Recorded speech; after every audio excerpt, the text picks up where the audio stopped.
Colombia expects to raise $4 billion annually for the next 4 years. It's part of a recently passed tax reform bill, the centerpiece of President Gustavo Petro's economic plan. Economía de las naciones latinoamericanas. The new law has 3 pivotal ways the government plans to increase revenue: through higher taxes for Colombia's wealthier population, duties on single-use plastics, sugary drinks, and ultra-processed foods, and increased duties on oil and coal.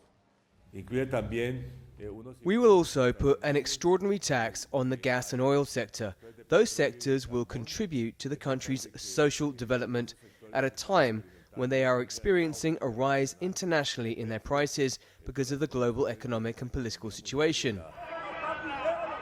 President Petro has been criticized for his tax reform bill, especially among the business lobbies that argue imposing more taxes will not make Colombia competitive in a global economy.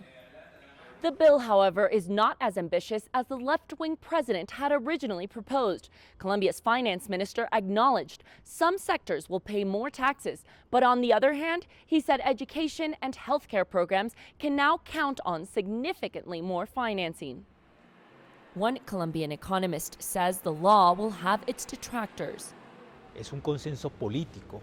There was a political consensus, but not a consensus in the economic and business sectors.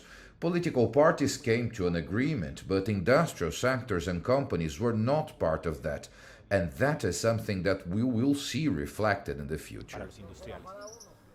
According to the country's finance minister, José Antonio Ocampo, Latin America's medium and large economies collect an average of 16% of their GDP through taxes.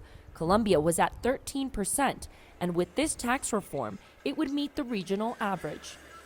This is an important accomplishment because with our enormous needs and as a country with huge inequality, the government needs to have important resources to contribute to social peace.